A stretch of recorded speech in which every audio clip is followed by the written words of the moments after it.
UNTV live, हम हैं आपकी आवाज।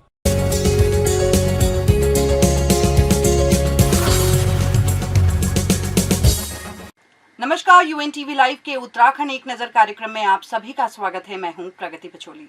चलिए जल्दी से एक नजर डाल लेते हैं उत्तराखंड की आज की कुछ अहम खबरों पर। खबरों में सबसे पहले बात कर लेते हैं उत्तराखंड की वरिष्ठ राज्य आंदोलनकारी और उत्तराखंड राज्य महिला आयोग की पूर्व अध्यक्ष रही सुशीला बलूनी की, जिनका मंगलवार रात निधन हो गया। ऐसे में आज मुख्यमंत्री पुष्कर सिंह धामी ने सवेरे वरिष्ठ राज्य आंदोलनकारी सुशीला बलूनी के राजधानी देहरादून स्थित आवास पर पहुंचकर उनके पार्थिव शरीर में पुष्प अर्पित किए। वहीं हरिद्वार के खड़खड़ी स्थित शमशान घाट में आज उनका अंतिम संस्कार राजकीय सम्मान के साथ किया गया। वहीं उत्तराखंड की वरिष्ठ राज्य आंदोलनकारी सुशीला बलूनी के निधन पर आज कांग्रेस प्रदेश मुख्यालय में भी श्रद्धांजलि सभा का आयोजन किया गया। इस दौरान उन्हें याद करते हुए कांग्रेसियों ने 2 मिनट का मौन रखकर उन्हें श्रद्धांजलि अर्पित की। कांग्रेस प्रदेश अध्यक्ष करण मेहरा ने कहा कि सुशीला बलूनी प्रखर राज्य आंदोलन रही हैं। इसके साथ ही सामाजिक कार्यों में भी वह हमेशा आगे खड़ी रही। उत्तराखंड राज्य गठन के लिए उन्होंने जो संघर्ष किया है उसे कभी भुलाया नहीं जा सकता। सुशीला बलूनी जी प्रखर राज्य आंदोलनकारी रहीं। सामाजिक सरोकारों से गहरा नाता उनका दिखाई देता था, उनके बोलने में, उनके व्यवहार में, और बहुत ही ईमानदार छवि के जनरल खंडूरी जिस समय मुख्यमंत्री बने तो उससे प्रभावित होकर एक पार्टी की सदस्यता उन्होंने ली।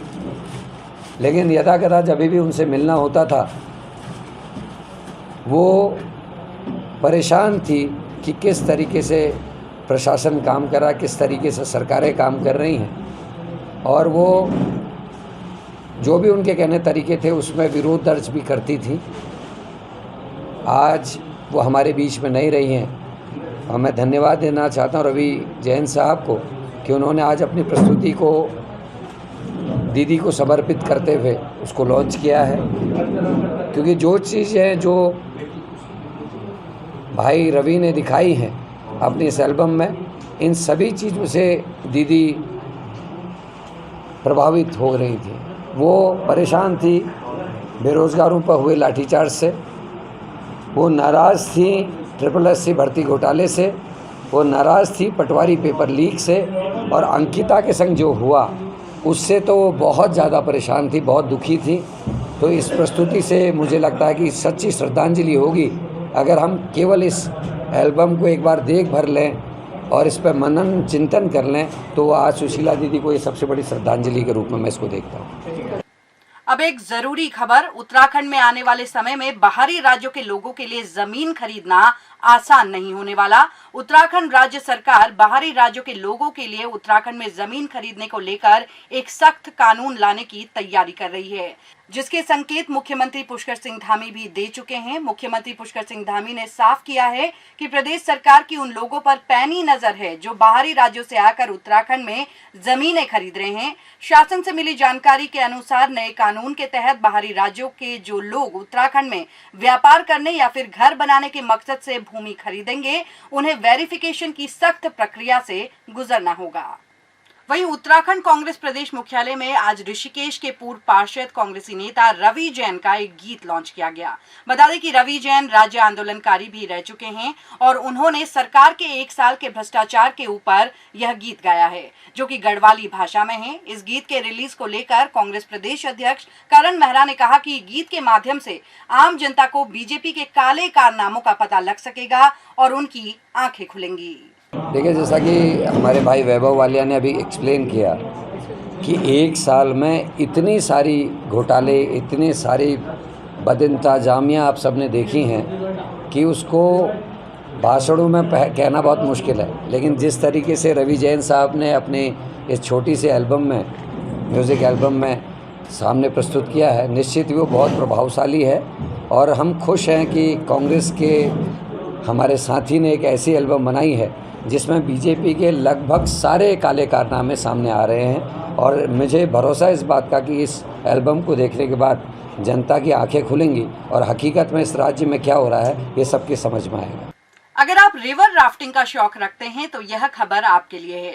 दरअसल उत्तराखंड पर्यटन विभाग ने भागीरथी नदी में प्रसिद्ध पर्यटक स्थल हर्षिल से 15 किलोमीटर तक रिवर राफ्टिंग और कयाकिंग की अनुमति दे दी है। उत्तराखंड पर्यटन विकास परिषद से मिली जानकारी के अनुसार इस साल गंगोत्री की यात्रा करने वाले श्रद्धालु और पर्यटक भागीरथी नदी के किनारे मौजूद विश्व विख्यात खूबसूरत पर्यटक स्थल हर्षिल में रिवर राफ्टिंग का लुत्फ उठा सकेंगे।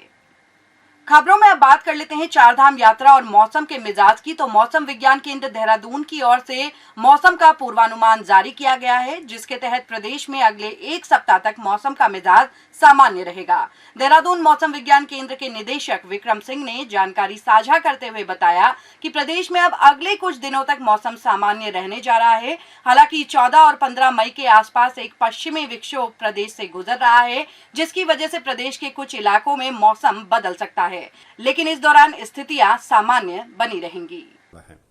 जहाँ तक चारधाम लोकेशंस की बात है तो आप ये कह सकते हैं वहाँ जो लोकल वेदर है शाम के टाइम थोड़ी जो आफ्टरनून में थोड़ा बहुत डेवलपमेंट हो सकता है, लाइट एक्टिविटी मिल सकती है। बाकी और जो चीज़ें अभी दिख रहा है कि जो है मौसम कल से जो है 12 तारीख तक करीब करीब साफ ही है। 13-14 में एक पश्चिमी विक्षोभ निकलेगा, 15 में तो 2-3 दिन उसका थोड़ा सा असर जो है उत्तराखंड में दिख रहा है हिल्स में। तो विशेषकर जो अंदर के डिस्ट्रिक्ट हमारे 4-5 है, उत्तरकाशी, चमोली, पिथौरागढ़, रुद्रप्रयाग, बागेश्वर है, तो आप ये कह सकते हैं कि 13, 14, 15 में थोड़ी हल्की एक्टिविटी रेन थंडरस्टॉर्म की वहाँ पर देखने को मिलेगी और उसके बाद फिर से मौसम साफ हो जाएगा और करीब करीब 20 तक कोई एक्टिविटी फिर खास जो है नहीं दिख रही है। तो यह थी उत्तराखंड की आज की कुछ अहम खबरें जिनसे हमने आपको रूबरू कराया है। उत्तराखंड की अन्य खबरों को जानने के लिए आप हमें लाइक सब्सक्राइब करना ना भूलिएगा। नमस्कार।